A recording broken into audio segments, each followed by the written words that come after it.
Welcome back to my channel. ನಾನು ಇವತ್ತು ಒಂದು ಹೆಲ್ತಿ ಡ್ರಿಂಕ್ನ ನಾನು ನಿಮ್ಮ ಜೊತೆ ಶೇರ್ ಮಾಡ್ತಾಯಿದ್ದೀನಿ. ನಾನು ಆಲ್ಮೋಸ್ಟ್ ಒಂದು 15 ಡೇಸಿಂದ ನಾನು ಇದನ್ನು ಕುಡಿತಾ ಇದ್ದೀನಿ. ಸೊ ಒಂದು ತುಂಬ ಚೇಂಜಸ್ ಕಾಣ್ತಾ ಇದೆ. ಸೊ ನಿಮ್ಮಲ್ಲೂ ಈ ಒಂದು ಹೆಲ್ತಿ ಡ್ರಿಂಕ್ನ ಶೇರ್ ಮಾಡೋಣ ಅಂತ ಹೇಳಿ ಒಂದು ಗ್ಲಾಸಷ್ಟು ನೀರು ಹಾಕ್ಕೊಂಡಿದ್ದೀನಿ. ಅದಕ್ಕೆ 1 ಟೇಬಲ್ ಸ್ಪೂನ್ ಜೀರಿಗೆ ಮತ್ತು ಒಂದು ಇಂಚು ಚಕ್ಕೆ. ಸೊ ಜೀರಿಗೆ ಬಂದುಬಿಟ್ಟು ಡೈಜೆಸ್ಟಿವ್ ಸಿಸ್ಟಮ್ನ ಚೆನ್ನಾಗಿ ಇಡುತ್ತೆ. ಆ್ಯಂಡ್ ಚಕ್ಕೆ ಬಂದು ಈ ಹಾರ್ಮೋನ್ಸು ಇಂಬ್ಯಾಲೆನ್ಸ್ ಆಗಿರೋರಿಗೆ ಪಿ ಸಿ ಒ ಡಿ ಇರೋರಿಗೆಲ್ಲ ತುಂಬ ಹೆಲ್ಪ್ ಆಗುತ್ತೆ. ಮತ್ತು ಸ್ವಲ್ಪ ಶುಂಠಿ ಜಜ್ಜಿ ಹಾಕ್ಕೊಂಡಿದ್ದೀನಿ. ಆಮೇಲೆ ಕರಿಬೇವಿನ ಸೊಪ್ಪು 4-5 ಎಲೆನೇ ಹಾಕ್ಕೊಂಡಿದ್ದೀನಿ. ಕರಿಬೇವಿನ ಸೊಪ್ಪು ಯಾಕೆ ಹಾಕ್ಕೊಂಡಿದ್ದು, ಸ್ವಲ್ಪ ಹೇರ್ ಫಾಲ್ ಜಾಸ್ತಿ ಆಗ್ತಾಯಿತ್ತು ಅಂತ ಹೇಳಿ. ಆ್ಯಂಡ್ ಇದೆಲ್ಲ natural ingredients and good for health. ಇದನ್ನು ಚೆನ್ನಾಗಿ ಒಂದು ಅರ್ಧ ಗ್ಲಾಸಿಗೆ ಬರೋ ಅಷ್ಟು ಕುದಿಸಿ ಮಾರ್ನಿಂಗ್ ಎಂಟಿ ಸ್ಟಮಕಲ್ಲಿ ಕುಡಿಯೋದ್ರಿಂದ ತುಂಬಾ ಒಳ್ಳೆ ಬೆನಿಫಿಟ್ ಸಿಗುತ್ತೆ. ಚೆನ್ನಾಗಿ ಡೈಜೆಸ್ಟ್ ಆಗುತ್ತೆ. ಮತ್ತು ಶುಂಠಿನೂ ಇರೋದ್ರಿಂದ, ಶುಂಠಿ ವಾಟರ್ ಕುಡಿಯೋದ್ರಿಂದ ಟಮ್ಮಿನಲ್ಲಿ ಏನು ಫ್ಯಾಟ್ ಇದೆ ಆ ಫ್ಯಾಟ್ ಲಾಸ್ ಆಗುತ್ತೆ. ಆ್ಯಂಡ್ ಹೊಟ್ಟೆನೂ ಹಸಿಯೋಕ್ಕೆ ಶುರು ಆಗುತ್ತೆ. ಇವಾಗ ಎಷ್ಟೋ ಜನಕ್ಕೆ ಹೊಟ್ಟೆ ಹಸಿಯಲ್ಲ ಅಂತ ಹೇಳೋರು ಬರೀ ಶುಂಠಿ ನೀರು ಕುಡಿಯೋದ್ರಿಂದ ಹಂಗ್ರಿ ಫೀಲ್ ಆಗುತ್ತೆ. ಸೊ ಜಸ್ಟ್ ಇದೊಂದು ಹೆಲ್ತಿ ಟಿಪ್ಸ್ ಎವ್ರಿ ಮಾರ್ನಿಂಗ್ ತೊಗೊಳೋದ್ರಿಂದ ಹೆಣ್ಮಕ್ಳಿಗೆ ತುಂಬ ಒಳ್ಳೆಯ ಒಂದು ರಿಸಲ್ಟ್ ಸಿಗುತ್ತೆ ಸ್ಟಮ್ಮಿನಲ್ಲಿರುವಂಥ ಫ್ಯಾಟ್ ಅಂಶನ ಕರಗಿಸೋಕ್ಕೋಸ್ಕರ. ಆ್ಯಂಡ್ ನಾನು ಎವ್ರಿ ಡೇ ಮೆಂತ್ಯ ಕಾಳಿನ ನೀರನ್ನ ಇಂಟೇಕ್ ಮಾಡ್ಕೊತಾ ಇದ್ದೀನಿ. ಬೇಕಾದ್ರೆ ನೀವು ಖಾಲಿ ಹೊಟ್ಟೆನಾದರೂ ಕುಡಿಬೋದು, ಇಲ್ಲ ಫುಲ್ ಕಂಪ್ಲೀಟ್ ಡೇನಾದ್ರೂ ನೀವು ಕುಡಿಬೋದು. ಬಟ್ ಓವರ್ ನೈಟ್ ಸ್ಟೋಕ್ ಮಾಡಿ ಕುಡಿಯೋದ್ರಿಂದ ಚೆನ್ನಾಗಿರುತ್ತೆ. ಆ್ಯಂಡ್ ಒಂಥರ ಗಿಸ್ರೆ ಏನೂ ಇರಲ್ಲ, ಒಂಥರ ಸ್ವೀಟಾಗಿರುತ್ತೆ. ಆರಾಮಾಗಿ ಕುಡಿಬೋದು ಮೆಂತ್ಯ ವಾಟರು ಅಂತ ಹೇಳಿ ನಾನು ರೆಸಿಪಿನ ಶೇರ್. ಸೊ ಯಾರಿಗೆಲ್ಲ ಸ್ಟಮಕಲ್ಲಿರೋನ್ನ ಫ್ಯಾಟನ್ನ ಕರಗಿಸ್ಬೇಕು ಮತ್ತು ಡೈಜೆಸ್ಟ್ ಆಗ್ತಿಲ್ಲ ಅನ್ನೋರು ಈ ವಾಟರ್ನ every day compulsory at least minimum 3 months ಆದರೂ ತೊಗೊಳ್ಳಿ ಅಂತ ಹೇಳ್ತೀನಿ. ಸೊ ಹಾಗೆ ಈವ್ನಿಂಗು ಪೈ ಶೋರೂಮ್ಗೆ ಹೋಗಿದ್ವಿ. ಅಮ್ಮ ಅವರು ಇದು ವಾಷಿಂಗ್ ಮಿಷಿನ್ ತೊಗೊಳ್ಬೇಕು ಅಂತ ಆಲ್ಮೋಸ್ಟ್ 15 ಡೇಸಿಂದ ನೋಡ್ತಾಯಿದ್ರು. ಹೋಗಿ ರಿಲಯನ್ಸಲ್ಲಿ ಎಲ್ಲ ಕಡೆಯೂ ನೋಡ್ಕೊಂಡು ಚೆಕ್ ಮಾಡ್ಕೊಂಡು ಬರ್ತಿದ್ವಿ ಬೆಸ್ಟ್ ಪ್ರೈಸ್ಗೋಸ್ಕರ. ಸೊ ಈಗ ಫೈನಲಾಗಿ ತೊಗೊಳ್ಳೋಣ ಅಂದ್ಕೊಂಡು ಬಂದ್ವಿ. ಸೊ ಅಮ್ಮ ವಾಷಿಂಗ್ ಮಿಷಿನ್ ಎಲ್ಲ ನೋಡ್ತಾಯಿದ್ರು. ನಾನು ಹಾಗೆ ಜಸ್ಟ್ ಒಂದು ಸ್ಮಾಲ್ ಕ್ಲಿಪ್ಪಿಂಗ್ ಹಾಕಿದೆ. ಆ್ಯಕ್ಚುಲಿ ಪೈ ಶೋರೂಮಲ್ಲಿ ತುಂಬ ಆಫರ್ಸ್ ನಡೀತಾ ಇದೆ. ಆ್ಯಂಡ್ ಕಾಂಬೋ ಆಫರ್ಸ್ ಅಂತಲೂ ಏನೇನೋ ಎಲ್ಲ ಇಟ್ಟಿದ್ದಾರೆ. ಪಾಪ ನನ್ನ ಮಗನಿಗೆ ಯಾಕೋ ಗೊತ್ತಿಲ್ಲ ಸಡನ್ನಾಗಿ ಫೀವರ್ ಶುರು ಆಗ್ತಿತ್ತು. ಅವ್ನು ಕೆಳಗಡೆನೇ ಇಳಿತಿರಲಿಲ್ಲ. ಅವ್ರ ಅಪ್ಪನ ಪಾಪ ತುಂಬ ಹಿಂಸೆ ಕೊಡ್ತಾಯಿದ್ದ, ಹೆಚ್ಚೋ ಅಂತ ಹೇಳಿ. ಸೊ ಫೈನಲೈಸ್ ಮಾಡಿ ತೊಗೊತಾಯಿದ್ರು, ಬಿಲ್ಲಿಂಗಲ್ಲಿ ತೊಗೊತಾಯಿದ್ರು. ಆ ಸೈಟಲ್ ಗ್ಯಾಪಲ್ಲಿ ನಾನು ಏನೇನೋ ಎಲ್ಲ ಶಾಪಿಂಗ್ ಮಾಡಿದೆ. ನನ್ನ ಮನೆಗೆ ಹೋಗಿ ತೋರಿಸ್ತೀನಿ ಏನು ತೊಗೊಂಡೆ ಅಂತ ಹೇಳಿ. ಏನೋ ಒಂಥರ ಮನೆಗೆ ಏನಾರೋ ಒಂದು ಪ್ರಾಡಕ್ಟ್ಸ್ ತೊಗೊಂಡ್ರೆ ಇನ್ನೂ ಒಂಥರ ಖುಷಿ ಆಗುತ್ತೆ. ಗೊತ್ತಿಲ್ಲ, ನಮ್ಮ ಹೆಣ್ಮಕ್ಳೇ ಹೀಗೆ ಅಂತ ಅನಿಸುತ್ತೆ. ಚಿಕ್ಕ ವಿಷಯದಲ್ಲೂ ತುಂಬ ಸಂತೋಷ ಪಡ್ತೀವಿ, ಖುಷಿ ಪಡ್ತೀವಿ. ಸೊ ಎಲ್ಲ ಆಯಿತು.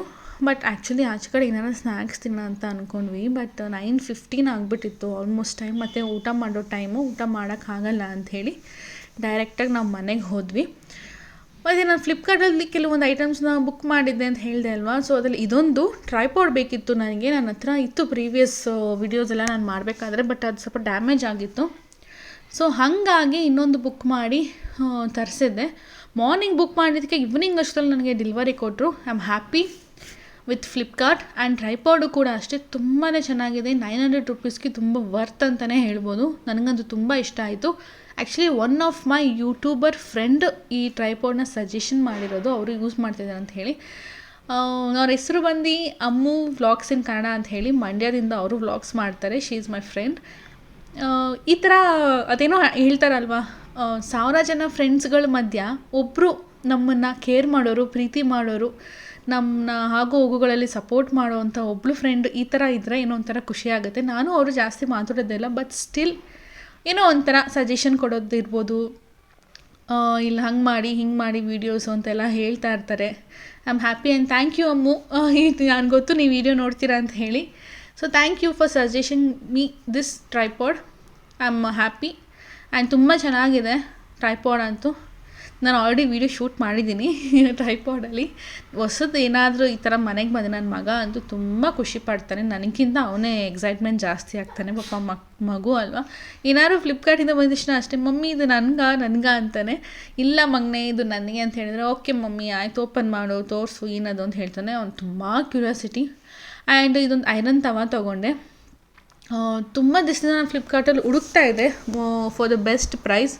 ನಾನು ಏನಂತ ಅಂದರೆ ಬೆಸ್ಟ್ ಪ್ರೈಸೂ ಇರಬೇಕು ಮತ್ತು ಚೆನ್ನಾಗೂ ಇರಬೇಕು, ವರ್ತಫುಲ್ಲಿ ಆಗಿರ್ಬೇಕು. ಸುಮ್ಮನೆ ಇನ್ವೆಸ್ಟ್ಮೆಂಟ್ ಮಾಡೋದು, ಇನ್ನೆಲ್ಲೋ ಬಿಸಾಕೋದು, ಅದರಿಂದ ಇಷ್ಟ ಆಗದಿರೋ ನಂಗೆ ಅದನ್ನೇ ಇಷ್ಟ ಆಗೋಲ್ಲ. ವೆಯ್ಟ್ ಮಾಡಿ ತೊಗೊತೀನಿ ನಾನು ಏನೇ ಒಂದು ತೊಗೊಂಡ್ರು. ಸೊ ಬೆಸ್ಟ್ ಪ್ರೈಸ್ಗೋಸ್ಕರ ನಾನು ವೆಯ್ಟ್ ಮಾಡ್ತೀನಿ. ಇದು MRP ಬಂದು ಜಾಸ್ತಿನೇ ಇದೆ, 2000 ಚೇಂಜ್ ಸಮಥಿಂಗ್. ಸ್ಪೆಷಲ್ ಆಫರ್ ಅಂತ ಹೇಳಿ 1700 ರುಪೀಸ್ಗೆ ಹಾಕಿದ್ರು. ಬಟ್ ನಾವು ಅಲ್ಲಿ ರೆಗ್ಯುಲರ್ ಕಸ್ಟಮರ್ ಅಂತ ಹೇಳಿ ನನಗೆ ಇನ್ನೂ 200 ರುಪೀಸ್ ಡಿಸ್ಕೌಂಟ್ ಮಾಡಿ 1500 ರುಪೀಸ್ಗೇನೋ ನಾನು ಪೇ ಮಾಡಿದೆ. ಚೆನ್ನಾಗಿ ಇದೆ ಪ್ರೆಸ್ಟೇಜ್ ಕಂಪ್ನಿ. ಆ್ಯಂಡ್ ಸ್ಟೀಲ್ ಕೂಡ 3 ಸೆಟ್ ಇರೋವಂಥ ಒಂದು ಇದನ್ನ ತೊಗೊಂಡಿದ್ದೀನಿ. ಆ್ಯಕ್ಚುಲಿ ನನಗೆ ಬೇಕಿತ್ತು ಇದು. ನಾನು ಆನ್ಲೈನಲ್ಲಿ ಮೊನ್ನೆ ನೋಡಿ ನಾನು ಕಾರ್ಟಲ್ಲಿ ಹಾಕಿಟ್ಟಿದ್ದೆ, ನೋಡೋಣ ತೊಗೊಳ್ಳೋಣ ಅಂತ ಹೇಳಿ. ಬಟ್ ಆನ್ಲೈನಲ್ಲಿ ಕೆಲವೊಂದು ಏನಾಗುತ್ತೆ ಅಂತಂದರೆ, ನಾವು ಜಾಸ್ತಿ ಅಮೌಂಟ್ ಇನ್ವೆಸ್ಟ್ಮೆಂಟ್ ಮಾಡಿ ತೊಗೊತೀವಿ ಅಂತ ಅಂದಾಗ ಸ್ವಲ್ಪ ಭಯ ಆಗುತ್ತೆ, ಹೆಂಗಿರುತ್ತೋ ಏನೋ, ಮತ್ತು ಅದನ್ನು ರಿಟರ್ನ್ ಕಳಿಸೋದು, ಅದು ಮಾಡೋದು ಇದು ಮಾಡೋದು ಅಂತ ಹೇಳಿ. ಸೊ ಹಾಗೆ ನಾನು ಅಲ್ಲಿ ಪೈ ಶೋರೂಮಲ್ಲಿ ನೋಡಬೇಕಾದ್ರೆ ನನಗೆ ಬೆಸ್ಟ್ ಆಫರ್ಗೆ ಸಿಕ್ತು ಅಂತ ಹೇಳಿ ನಾನು ಇಮಿಡಿಯೇಟ್ಲಿ ಪರ್ಚೇಸ್ ಮಾಡಿದೆ. ತುಂಬ ದಿವಸ ನಾನು ಈ ಥರ ಪ್ಯಾನು ಎಲ್ಲ ತೊಗೊಳ್ಬೇಕು ಅಂತ ಹುಡುಕ್ತಿದ್ದೆ. ಫೈನಲಿ ತೊಗೊಂಡು ಬಂದೆ. I am so happy.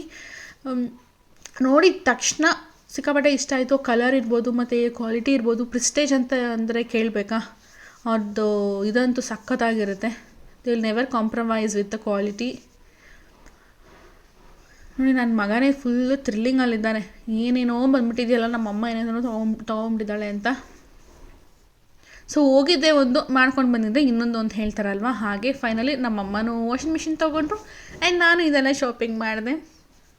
But ಮನೆಗೆ ಎಷ್ಟೇ ಸಾಮಾನಿದ್ರು ಅದು ನಮಗೆ ಕಮ್ಮಿನೇ.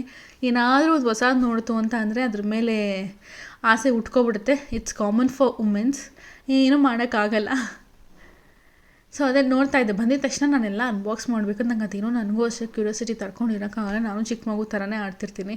ಬಂದಿದ ತಕ್ಷಣ ಅನ್ಬಾಕ್ಸ್ ಮಾಡಿ ನೋಡಬೇಕು, ಖುಷಿ ಪಟ್ಬಿಡ್ಬೇಕು. ಸೊ ಬಟ್ ಇನ್ನೂ ಕುಕ್ ಮಾಡೋಕ್ಕೆ ಶುರು ಮಾಡಿಲ್ಲ, ನೋಡ್ತೀನಿ. ನೀವೇ ನೋಡ್ತಾ ಇರ್ತೀರಲ್ವ ಕುಕ್ ಮಾಡ್ತಾ ಇನ್ಮೇಲೆ ನಾನು ಹೊಸ ಪ್ಯಾನಲ್ಲಿ ನಿಮಗೆ ರೆಸಿಪೀಸ್ನ ಶೇರ್ ಮಾಡ್ತೀನಿ. ಸೊ ನಾನಂತೂ ಫುಲ್ ಖುಷಿಯಾಗಿದ್ದೀನಿ. ಹಾಗೆ ಅವರೆಕಾಯಿ ತಂದಿದ್ವಿ, ಇನ್ನೇನು ಸೀಸನ್ ಮುಗಿತಾ ಬಂತಲ್ವ. ಅಮ್ಮ ಏನೋ ಎಣ್ಣೆ ಕಾಳು ಮಾಡ್ತೀನಿ ಅಂತಂದರು. ಸೊ ಹಾಗಾಗಿ ತೀಟಿ ಸುಬ್ಬ ಹೋಗ್ತಾನೆ ಬರ್ತಾನೆ, ಏನು ಮಾಡೋದು. ತೀಟಿ ಸುಬ್ಬ ಒಂದು ಕಡೆ ಇರೋಲ್ಲ ಅವನು. ಈ ವಿಡಿಯೋ ಇಷ್ಟ ಆಗಲಿ ಲೈಕ್, ಶೇರ್ ಆ್ಯಂಡ್ ಕಮೆಂಟ್ ಮಾಡಿ, ಸಬ್ಸ್ಕ್ರೈಬ್ ಮಾಡಿಕೊಂಡು ಪೂರ್ತಿ ವಿಡಿಯೋನ ವಾಚ್ ಮಾಡಿ. ಹೊಸ ಟ್ರೈಪಾಡಲ್ಲಿ ಇವಾಗ ವಿಡಿಯೋ ಶೂಟ್ ಮಾಡ್ತಾ ಇರೋದು. ಆ್ಯಂಡ್ ನಾನು ಪ್ರೀವಿಯಸ್ ವಿಡಿಯೋನಲ್ಲಿ ಹೇಳಿದೆ ಅಲ್ಲ, ಫ್ಲಿಪ್ಕಾರ್ಟಲ್ಲಿ ಕೆಲವೊಂದು ಐಟಮ್ಸ್ನ ಬುಕ್ ಮಾಡಿದ್ದೀನಿ. ಅದು ಒಂದೊಂದೇ ಬರ್ತಾ ಇದೆ. ಎಲ್ಲ ಬರೋ ತನಕ ವೆಯ್ಟ್ ಮಾಡೋ ಪೇಷನ್ಸ್ ಅಂತೂ ನನಗಿಲ್ಲ. ಅಲ್ಲಲ್ಲೇ ಅನ್ಬಾಕ್ಸ್ ಮಾಡಬೇಕು, ಯೂಸ್ ಮಾಡಬೇಕು, ಇಮಿಟೇಟ್ ಮಾಡ್ತಿದ್ದೇನೆ. ಓಕೆ ಫ್ರೆಂಡ್ಸ್, ನಾನು ನೆಕ್ಸ್ಟ್ ವಿಡಿಯೋಲಿ ಸಿಗ್ತೀನಿ. ಅಲ್ಲಿಂದ ಟೇಕ್ ಕೇರ್, ಬಾಯ್.